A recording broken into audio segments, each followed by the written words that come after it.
Me mama kwaba eba nature servant aso yeso. Idiane na at the kagaza. Emi se munni me dada. Ene de me nkwa na me nam. Ye wo no bebra ye mpa ho ntuma kyerem. Ene ye da foforo kra. Ye be pa ho nyina ntuma kyerem. Ise bi wo mu na se ohia bia. Na bomoden afre. Me pa cho ye nwa no mema ye ba mo. Eye mema adwu. Ye de ne nya de ufa ye se de purposely for a man ko a. Eye fu tirim.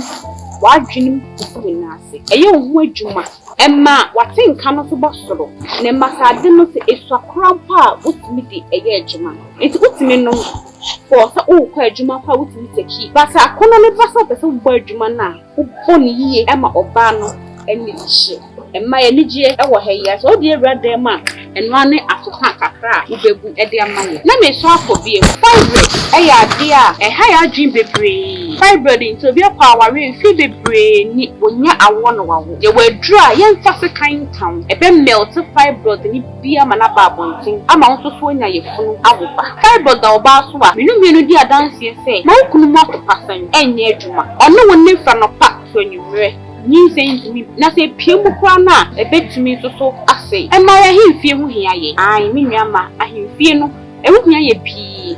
so ohini ba himfie na fa himfie ho ye fi ana ho ogbo ewura na fa himfie ho ye fi a pani so beka so ba esima huni hudi usisi ohun abontin no na inside the under canoe ho no getto ho no uyiyi ho niema e ho ntampe no wo hwehwiesie e wo se ho ye kuma na ohini bo wura ho a pie no kwa ye den ama no nti mu nuama me wo ho so ye wo ho eno ane se obelunum bi bi be ho ho eno ano no na so ohini bo wura himfie ho a yiwe be fi ne chaw ewo ahemfie ho okwa obesan so ababiem na me kan me nka senwie ye kan se bia stroke stroke na so mfie bebre ni sia na eba ye nchen edibosome mienu bosome ni enfa oba the nature servant or wonju ye ditu se edu bebre wo system ni obi edi edu ho dance na mo amunim abaawa no munim ne nsa no adwuma na mo amunim enye spiritual eyimfa no woye physical so kan ene be ya enipa no wo so ho yade wo huhu no na wo sa ho na mani enso ka ho enti se wo stroke na sada wo so bebe se wo nsa na enye adwuma ana wo nan na enye adwuma ana wa no achim ana se untumi kwa keka ho kra na wo ba na so ye so a obehyew ama wanya ahoden ane na me se ebabiem ye fra bibi ti se emma ye wo candy gonorrhea syphilis ye woni nyina wo e ka ho bebre na ma mema ye no so kofom e ka ho bebre susu na ye ma ye mu no ya himfie no e kwan ne ye kese so pesa himfie ni ka chum kete na wo samoje ni mu so ya free wo a wo ba the nature servant wo a omo ye health enya brofudu ye ha maya no wako nwrem okwa ye mutu akotete na wo de aye eduro ede ahye ene yade ye keka ho aye modi yade bi wo aye ntimi modi no afi so wo sa yade ni na se upe eduro a ebetumi afene tatahye a wo ba the nature servant afie ye so won sabeke no screen na wo hye no numbers na egusu no pa cho bo modi na peke ne free eduro ni mfa ho ne ba bia wo so wa buchi so wa African countries here so wa Ghana see baby uwo bia delivery fi ejuma e be send ya me da ma se ta fofo e be share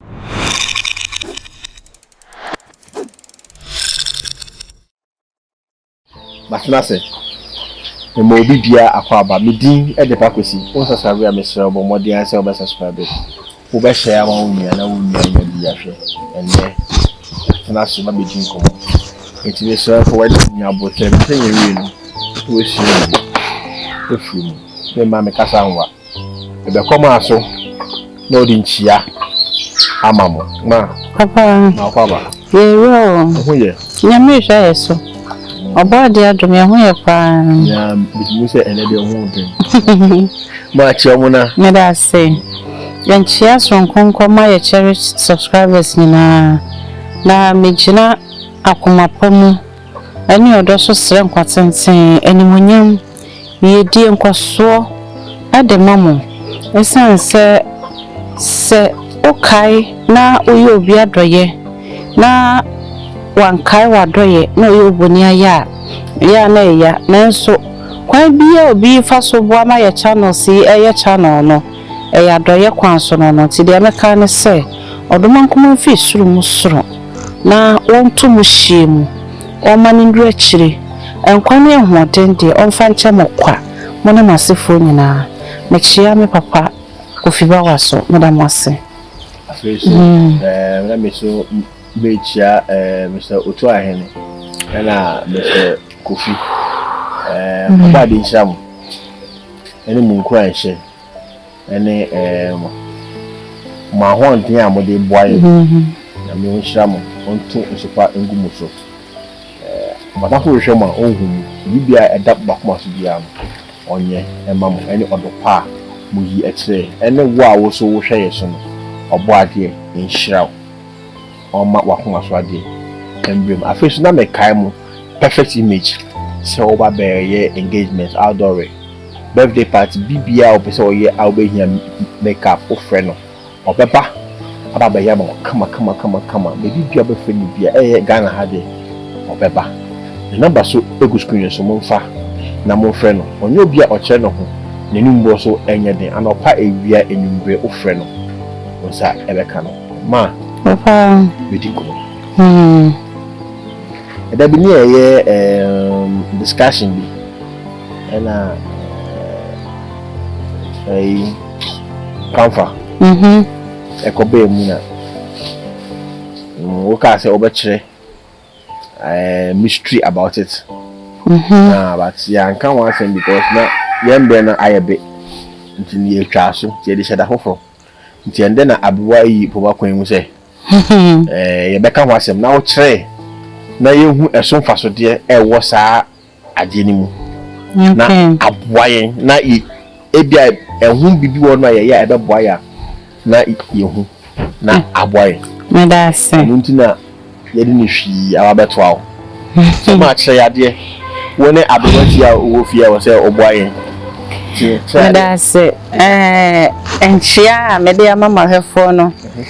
enchia pa emudon so ema minti nema eboa kakra ye de tutu yaramu a ekoyie ma ye no ye be kire nse me ka naphthalene tree ho ye dua bi mu nsuo ne ye de yo ane oh okay ye dua me kan book bi a wa hakohwehwe how a naphthalene bulb. Some smartphones, so use your smartphone to look for dry naphthalene bulb. Okay. Idea good for attraction. Yetimi edi dware. Won say yedi koye mu a enye hwe yedi guye dan mu a pama hunhun fi esan ma abofo paba ye nchen yesan de ye attraction oil. Second part of the attraction oil no naphthalene bulb. Wow. Minti da o minti on be njem sada minti bia mu de gu adware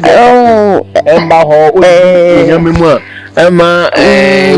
nka pamu mbo say na nanom de gu ewufo bi wu na ne ma ye bie so mu de gu de si wansa naphthalene bulb no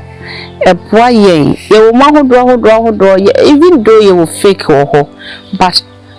original naphthalene bulbs no ye de attraction oil or MF well they are colors be they are colored no I will not say we got enough for the or the be but it should be white and ye wo ba ko bi wo ye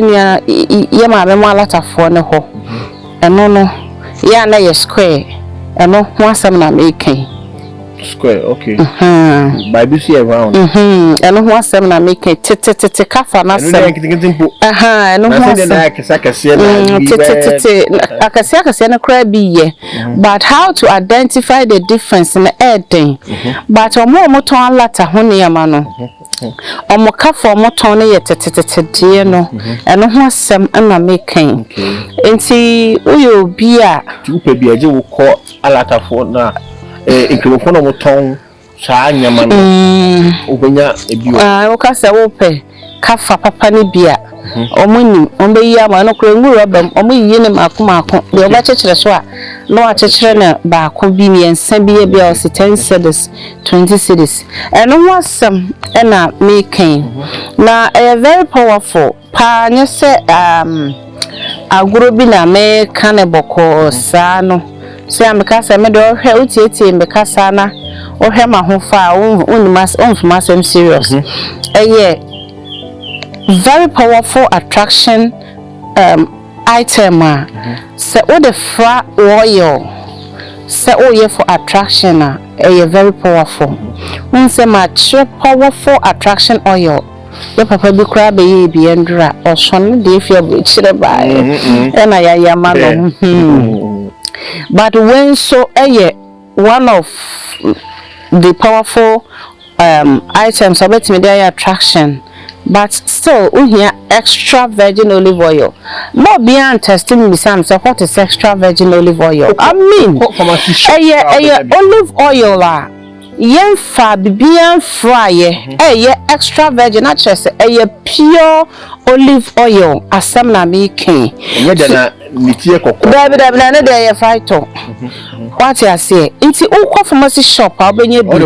ukọ mall la ebi wo mall the here no say obefa olive oil but ya tro ho extra virgin olive oil naturally say pure virgin olive oil eno wasem na making nti tobia de obeye no say o naphthalene bulb na wakoto no o pe baby kama na o de wade agu ho na wa jam no into powdered form mana o blend this way blend there minim how we be see ya meat menchre ebia na o blend ya ebe into powder form well minim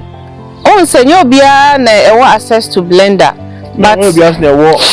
ebo no bi ultimate the share hanky white mu now de o de ade aboboso na unya to ankola nro nto ye omanom awia o de faso a ebe yam fit ebe fe kama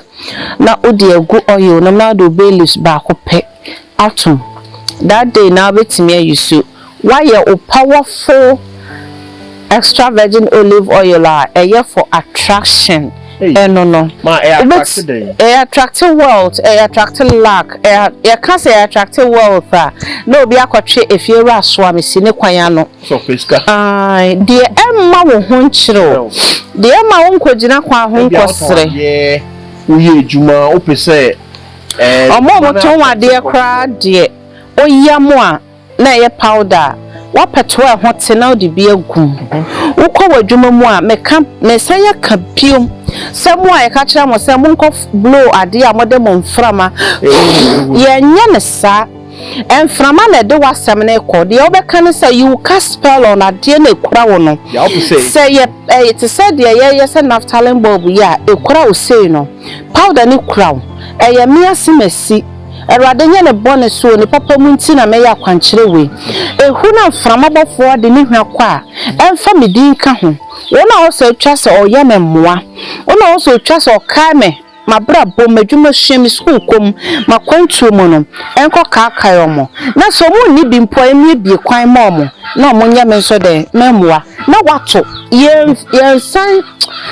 uhu a wasai no uhu a eden na kire wasai no kire say even the witches are teaching them say you blow, you don't use your own phone frama and blow idea, you give it to the universe. Ottoman frama na edeko what you say sana ye no na chesa de papa na kakra na tu mu no wo san blow akọ nti o de man frama na mframa so awade de edeko nti omo ye adwuma no ukwa obo mpa ye nyina wi a we don fra oil bia powder no oil ni bi wo ho a o de afra but obo mpa ye nyina wi a na the powder no watwa kire nyame so man frama bofo emfa odwedie ntu kwan enkwa chirichiri wona ento awade da wona emebisa awade abo aseda wona oduru ho bia wetwem kotobi wo neighbors ho esan betwem wo wanimu no omuduru ho afedie omonkai obi no wato unya na de kakra pete wo kwan ya no enti na babia wo ton ade ye store mu no yemfa mpabo anye den enwuram mama mbisa osasemi sia young girls young guys bebe na ton ade online start to scroll no ton anyway ebia na ohwe bi oni shop okakotena ho no so okakotira like okakoton ade no kre enti no sade we no say o man frama na ebeboa na ma ade a o ton no nipa ba beto okay ono no ne de ne say or yeah rituals enti no eniema na woton no obebo de ne nsa beguso abon empire aguso owie a na waba abonten na wabe live ni prayer no we release afamfamam e ma ne ko because eniema na wo fie na oton online na me sure adewesu obi so de no oni wo fie wo wa posti so pa no no akọ akọ bro eno so wo ho the same process obo ho mpaye se onim niama ne mpo so o hye ho nkom se ebegina na ono so abaye ne de ne wa abonten no ko but se oye obi a wo ye shop owner wo ankasa wo shop a ye fe ni to from the ne hwe anuanu nkramufuo no omodie wo ye kan pe se den kra ne store dem mfa mpaboa nwa ho da eno ho asem na miken ye mfa mpaboa koda ne mat se ho obompaye ho o shinsense ho na ni abrepa wa ma medi agro odwom ho ti mpaboa na ade atete nkrofo ntasuo afie toilet ne ade no o ma kwan ma mfa mewura bebia oton ade store dan nim ti wo ba be nso no ne de egu abonten ti o sa ode nso yigu abonten ti uprim akoma na de wura ma upie opra wachi no da sani so ensese bebia kwa ye no ko firi ho a ye pra wachi what you say enti eno so boa enti bia na meken eye shop kese so biera ho binti ye de na mo wura ho na de Naphthalene bulbs agunsuo nim na tambia o de cleanse ho ti de odi bad energy ba ho we de anya enchene ebo no eno so ye on se Naphthalene bulb no eja ehwa enso ho nti o de be pepa ho enchina boabo ne wo ho ansa na bailiffs ne ye onse ye guso kire niama de ye easy for you to come by no wa ye obi wo ha meken Naphthalene bulbs ya ye ka ho asemi bia na owo bi ofie but onim ade ye fe ne cloves ya ye kan ye pepre obi bebusa se ye fa musa na pepre no ti messages na eba ne de eto da wo hwe bia na wakoma kora ato yam chese otimu se otie wubo bi tie wupa chen what you say obisa se pepre no eno na ye famusa na onim wati ase enti se odie ne nsaba so ntam no eno